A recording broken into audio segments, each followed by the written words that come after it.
নমস্কার বন্ধুরা, Sumana kitchen and food চ্যানেলে আপনাদের সবাইকে স্বাগত। আজ আমি ব্রেকফাস্টে বানিয়েছি এগ পাস্তা। তো এগ পাস্তা রেসিপি আপনাদের সাথে শেয়ার করব, প্লিজ বন্ধুরা সঙ্গে থাকবেন। এখানে নিয়ে নিয়েছি 200 গ্রাম পাস্তা।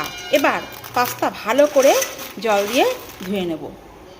খুব ভালো করে ধুয়ে নিয়ে গরম জলে সিদ্ধ হতে দিয়েছি। গরম জল বসিয়ে রেখেছিলাম, জলটা ফুটে উঠলে তারপরে দিয়ে দিয়েছি পাস্তা। এবার 3 থেকে 5 মিনিট পাস্তাটা একটু ভালো করে সিদ্ধ করে নেব। এবার এর মধ্যে দিয়ে দেবো 1 চামচ লবণ আর 1 চামচ সাদা তেল দিয়ে ভালো করে নেড়ে নেব। নিয়ে 3 থেকে 5 মিনিট সিদ্ধ হতে দেবো। পাস্তা একদম সিদ্ধ হয়ে গেছে। এ দেখুন একদম সিদ্ধ হয়ে গেছে। এবার জল থেকে তুলবো, ছেঁকে তুলবো, তুলে ঝাঁঝরি থালার মধ্যে রাখবো। এরকম ঝাঁঝরি থালার মধ্যে রাখতে হবে। জল থেকে ছেঁকে তুলে এরকম ঝাঁঝরি থালার মধ্যে রাখতে হবে।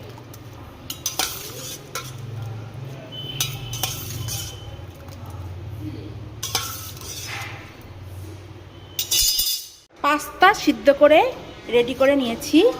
এবার সবজি বানিয়ে নেব।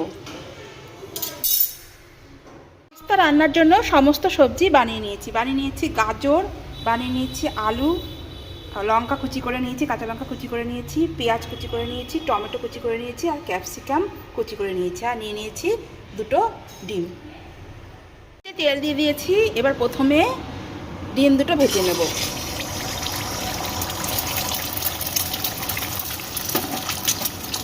ডিম 2টো এইভাবে ভেজে নেব।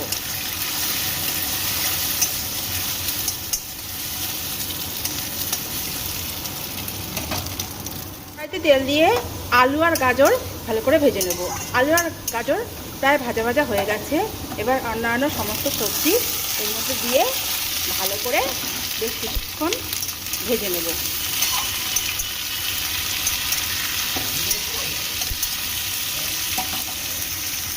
এর মধ্যে দিয়ে দেব 1 চামচ লবণ দিয়ে আবার ভালো করে নেড়ে নিতে হবে।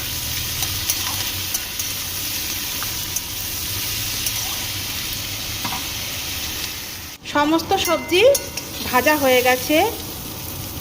এবার এর মধ্যে দিয়ে দেব সিদ্ধ করে রাখা পাস্তা।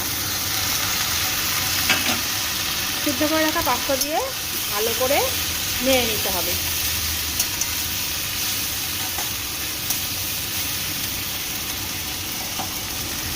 দিয়ে দেব টমেটো সস আর দিয়ে দেব অল্প চিলি সস।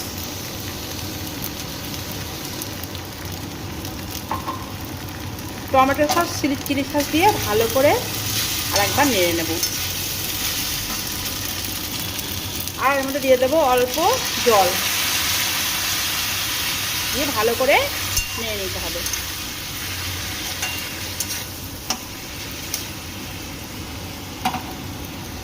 পাস্তা প্রায় রেডি হয়ে গেছে। এবার এর মধ্যে দিয়ে দেবো ডিম ভাজা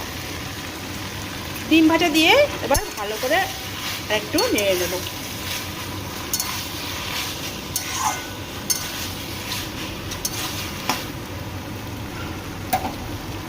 পাস্তা রেসিপি একদম রেডি হয়ে গেছে। এবার কড়াই থেকে নামিয়ে নিয়ে গরম গরম পরিবেশন করব। তো বন্ধুরা, রেসিপিটি কেমন লাগলো প্লিজ কমেন্ট করে জানাবেন। রেসিপিটি যদি ভালো লেগে থাকে লাইক, কমেন্ট, শেয়ার করবেন আর চ্যানেলটিকে প্লিজ সাবস্ক্রাইব করবেন। ভালো থাকবেন, সুস্থ থাকবেন। ধন্যবাদ সবাইকে।